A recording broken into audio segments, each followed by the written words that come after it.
Hello, everybody. I'm Gary, and welcome to Physical Format Rock and Roll. Thank you so much for tuning in. I greatly appreciate that. So, as you can see, I have someone else here with me. I have somebody in the co host seat tonight. This In the is hot seat. in the hot seat. This is my youngest son, Alex. Hello, everybody. Alex, have a beer. And Thank welcome you. to the show. Yeah, I like it if the show starts off like this. So, I brought in Alex because we are going to be talking about the Offspring. And this is their latest album. They got a lot of glare there, but let the bad times roll. And so Alex is a very big fan of this band, and I am not so much. I don't hate them or anything. I've just never actually purchased anything by him, and I only know some of the hits. So I asked him to come on and do a review of this album. This just came out last Friday, and I figured he would do a better job of it than I would. So I will hand it over to you and give us some of your thoughts, what you took away from this album, if it's any good and whatnot. Well, I will just quickly, again with the glare, if you can see this, but just kind of want to show the artwork because I feel like the artwork's pretty cool on this, at least if you get the vinyl, I guess. It is cool. So just wanted to start off with that. So I will just start off by saying I am a huge fan of the Offspring, and this album did not disappoint. I thought it was a great album. Honestly, we haven't known it's been coming for a long time, and it is something as being a fan of the Offspring. Didn't think they probably were going to put out another album. Didn't seem like it was really something on their radar. It is their first album in 9 years, and Wow. they don't really do big tours or anything anymore. I mean, they still play and stuff, but they don't, do giant tours, and it just didn't seem like something they were probably going to do. You've seen The Offspring, right? Yes. It's still been a while for me. I haven't seen them in a little while. I saw them when they were doing their 20th anniversary tour of the Smash album, which I'm sure a lot of people know, even if you aren't a huge Offspring fan. I have that here, of course. Smash album. So I guess I will say that I love this album. It rocks. Now, is it Smash? No. But in my mind, it's really hard to compare to that. Even just the other Offspring albums, I think just as like a 90s album, that's like, for me, that's really up there. The Offspring, they got together in the 80s, Mm-hmm. right? But of course, their biggest hits were in the 90s. Yeah. Only their debut album came out in 89, everything else, Oh, okay, so they did release something. Yeah. But they didn't have any hits off of it, so they're still known as a 90s band. Their biggest albums came out in the 90s. Cool. So I guess I do need to mention, though, quickly for the Offspring fans, if you are not aware, they did actually, this is the only album, I think it was like back in 2018, that I'm not sure what all happened, but basically the bass player, Greg K, was kicked out. And he was a founding member of the band. So this is the first album they've made without him. Now,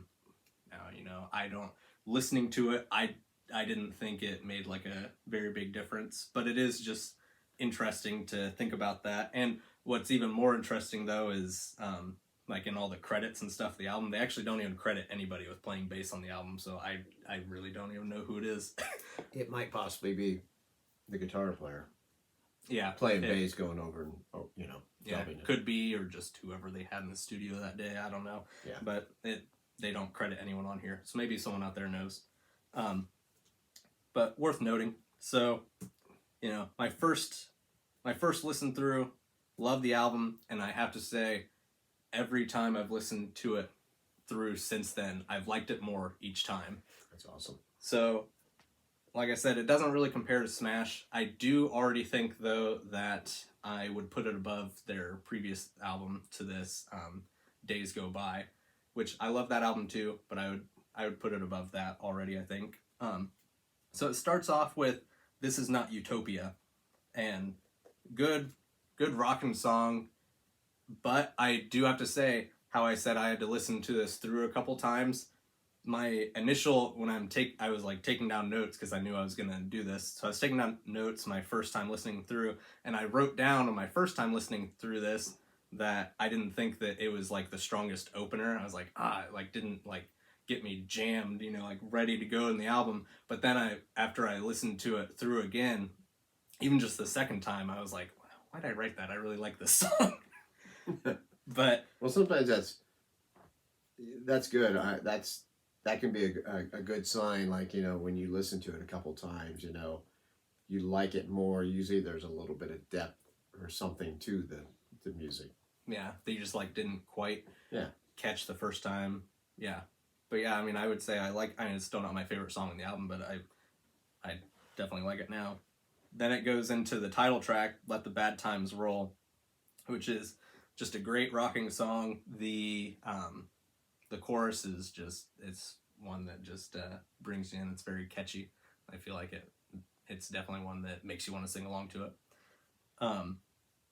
Then goes into "Behind Your Walls," which is, I say, a ballad. It's what I would say an Offspring ballad. You know, as much as the Offspring does ballads, it's one of their, you know, it's still a rocking song, but it's a little slowed down. It's a little more, you know, a little more slowed down, a little more like listen to the lyrics kind of thing. It's definitely has some emotional kind of lyrics to it. Yeah, it is one that, which, not to say anything against the Offspring, they have, you know, some of their lyrics are great. I wouldn't say like they're the best people at writing lyrics, but they do have songs that, you know, it's a little more depth, makes you think, and that's one of them. Goes into, what is it next? Army of One. After that, that's one. It's got a really cool guitar riff to it that, I don't know. It's like when he's singing the verses, it's like different, you know, obviously verses. Well, even the verses are different, but it's one you'll have to listen to and see if you agree with me here. It's one that it's almost like the guitar riff doesn't match what he's singing. Like it's almost like off or something, but like in a way that works, that it like creates space between his singing and what the guitar riff is doing. But that like stuck out as like the coolest guitar riff to me on the album. Then finishes off side one on vinyl, of course, with "Breaking These Bones."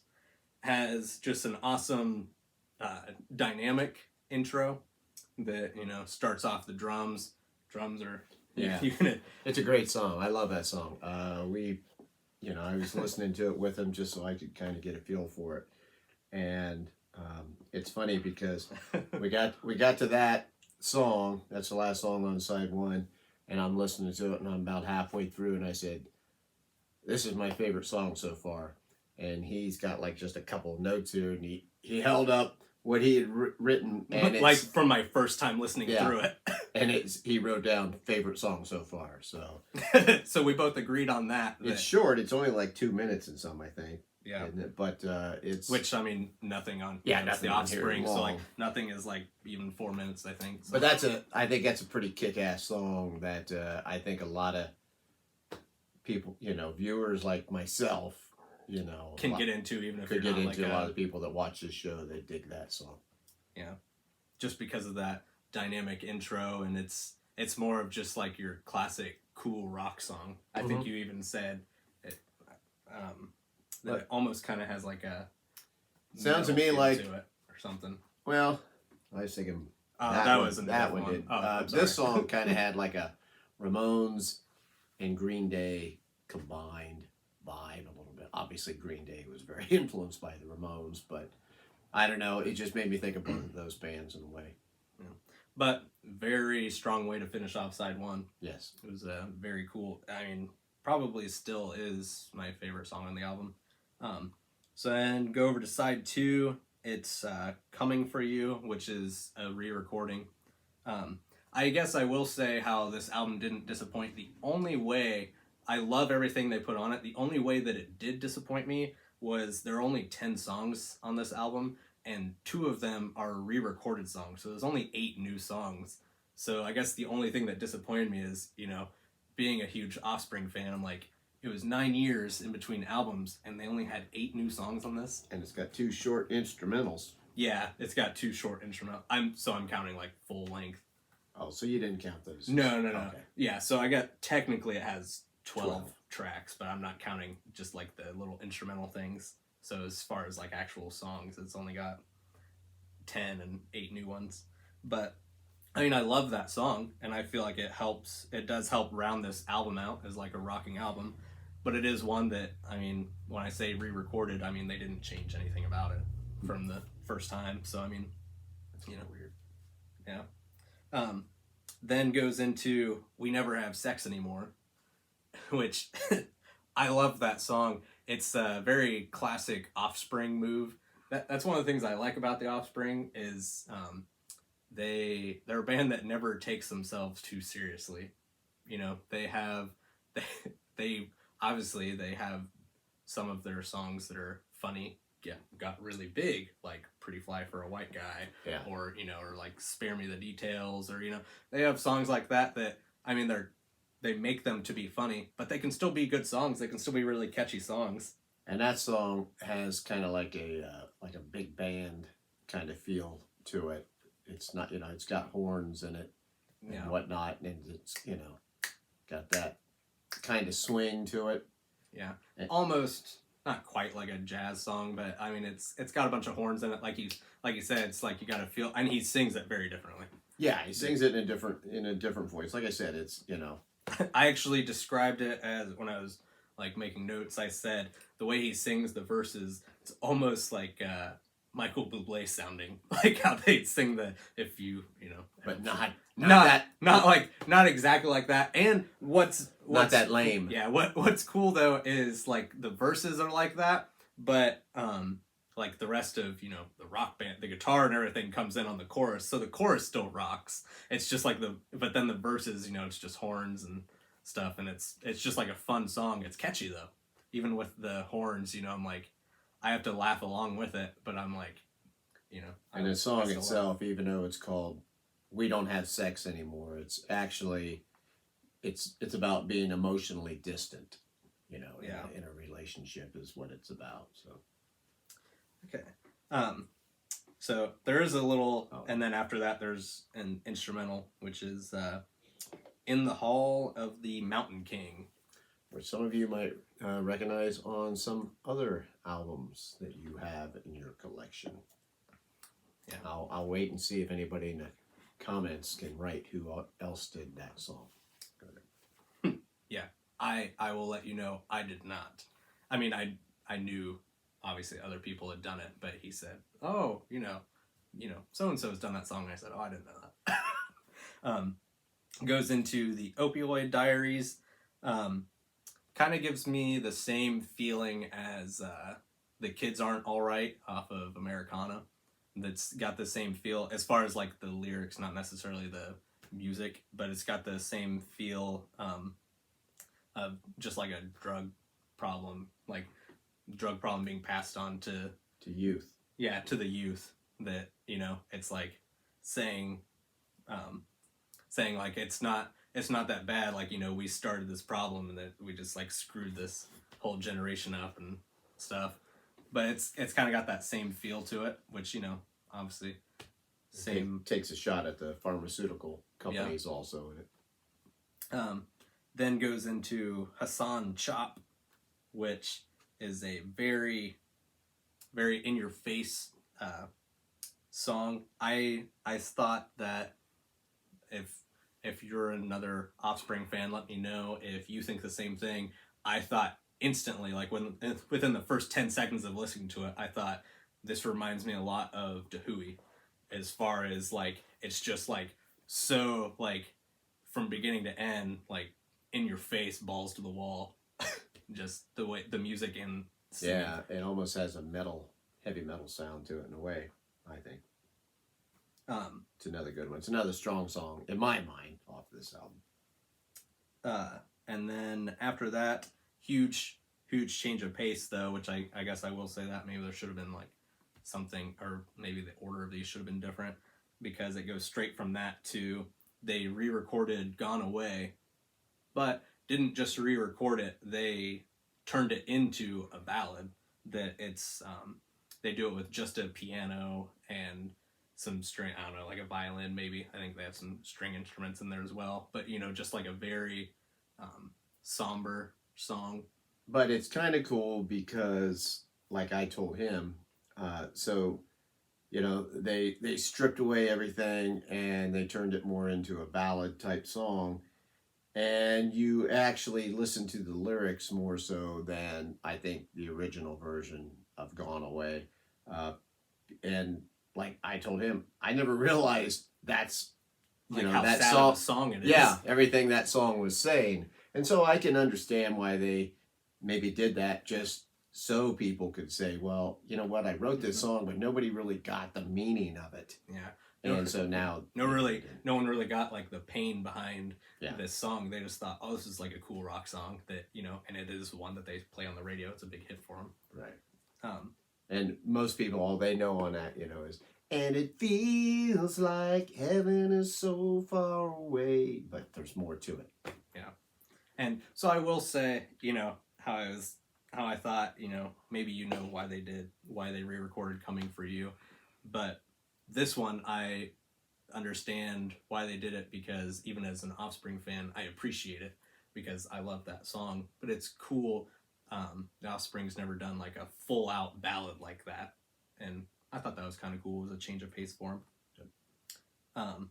And then it's just got like a little, like they have before, like a little, it's called Lullaby, but it's basically just like an outro to the album, that it's got like overdub lyrics from Let the Bad Times Roll, and with some piano and stuff, just to kind of fade the album out. So what would you rate it out of a scale of 1 to 10? 1 to 10. 10 being the best, 1 being the worst. Oh, that's how you do it. I would give it, right now, I'd give it a solid 8. And still, I feel like a big part of that is just because, for me, like I said, I love all the songs on here. It's just, for me, the fact that they had 2 older songs on here, so there's like only 8 new songs. In that sense, it was a little bit of a letdown for, you know, 9 years in between albums. Fair enough. I get it. All right. Well, then, thank you very much for tuning in. And I hope you appreciated Alex being on here. I appreciated you coming on and helping me out with this review. Thank you for having me on. No problem. I'm sure you'll be on again at some time. He's Alex. I'm Gary. This is Physical Format Rock and Roll. Remember, you can also find me on Twitter and Facebook. And until the next time, my friends, I will see you down the road.